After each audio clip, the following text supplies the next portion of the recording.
Pulls it back to the edge of the penalty area. Marcelino!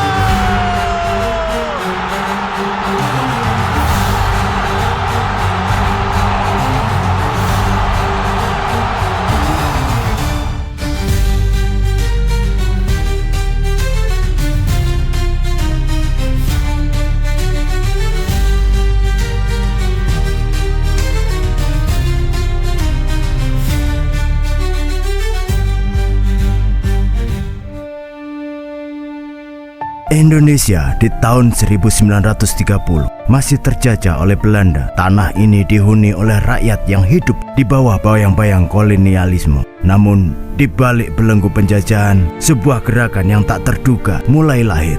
Sebuah olahraga yang akan merangkai mimpi dan harapan. Sepak bola yang diperkenalkan oleh para penjajah akhirnya menjadi lebih dari sekedar permainan. Ini adalah awal mula perjalanan panjang sepak bola Indonesia.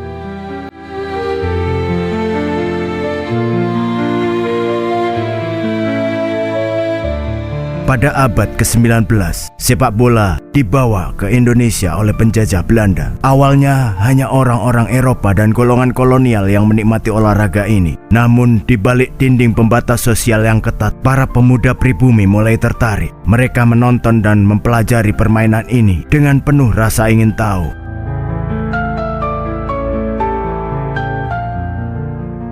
Walau dibatasi oleh status sosial yang memisahkan mereka dari kaum penjajah, semangat untuk bermain mulai tumbuh. Sepak bola bukan sekedar permainan. Ia mulai menjadi simbol kebebasan yang sangat diinginkan oleh rakyat Indonesia. Setiap tendangan bola menjadi harapan akan masa depan lebih baik.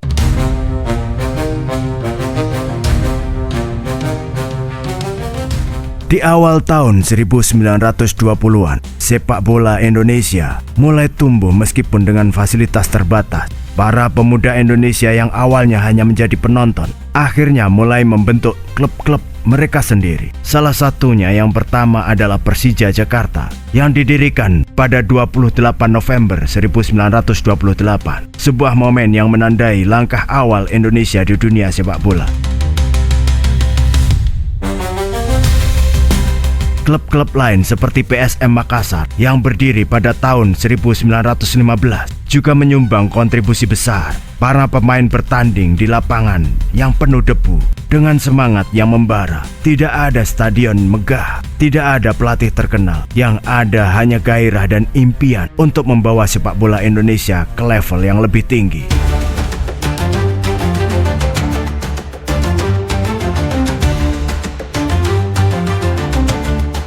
Di balik gairah yang tak terbendung, sepak bola Indonesia dihadapkan pada tantangan besar. Di tengah kehidupan yang penuh kesulitan ekonomi dan sosial, klub-klub sepak bola masih harus berjuang tanpa fasilitas yang memadai.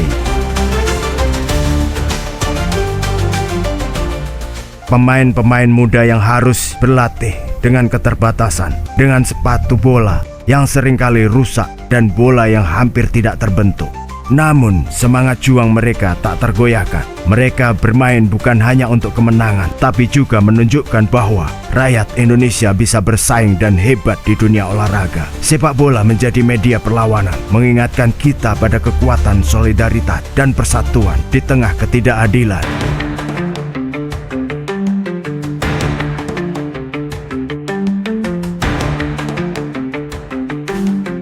Pada tahun 1930-an, dengan sepak bola yang semakin berkembang, muncul sebuah ide besar. Sepak bola bukan hanya tentang permainan, tetapi juga tentang nasionalisme dan identitas. Para pemain mulai menyadari bahwa mereka bisa menggunakan sepak bola untuk menyatukan masyarakat Indonesia yang terpecah. Momen ini datang dengan penuh perlawanan terhadap penjajahan, menunjukkan bahwa semangat kebangsaan sudah mulai tumbuh di tengah-tengah lapangan.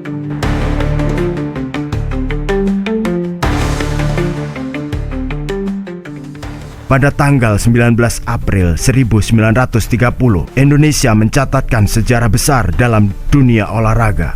Dengan pendirian Persatuan Sepak Bola Seluruh Indonesia, sebuah langkah besar yang dipelopori oleh tokoh seperti Suratin Sosrosugondo yang menyadari bahwa sepak bola dapat menjadi alat untuk menyatukan bangsa Indonesia yang terpecah.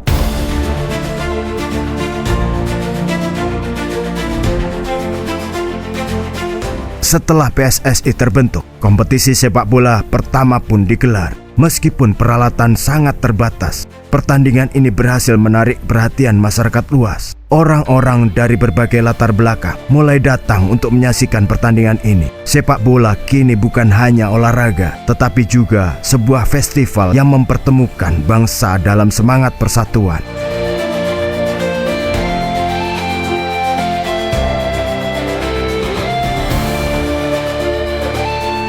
Dari lapangan tanah yang sederhana hingga stadion megah yang berdiri hari ini, perjalanan panjang sepak bola Indonesia tak terhitung. PSSI yang didirikan pada tahun 1930 menjadi dasar dari sepak bola yang terus berkembang hingga hari ini. Meskipun tantangan masih ada, semangat yang ditinggalkan oleh para pionir sepak bola yang tetap membara.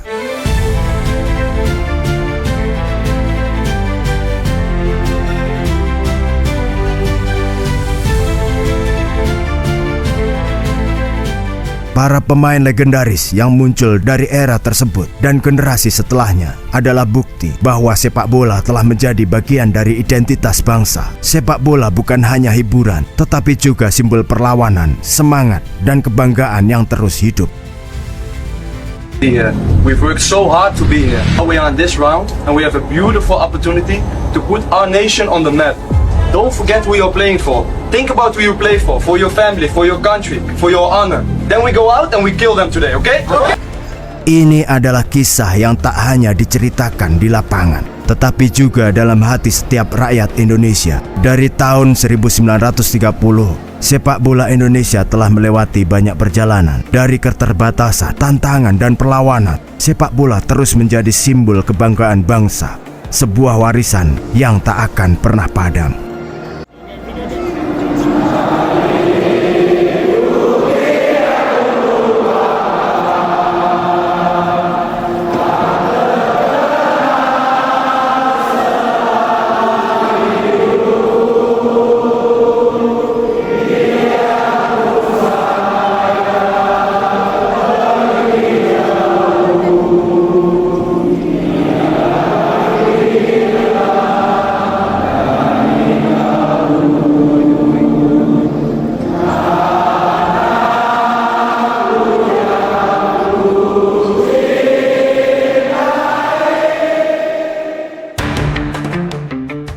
Terima kasih telah menyaksikan video ini.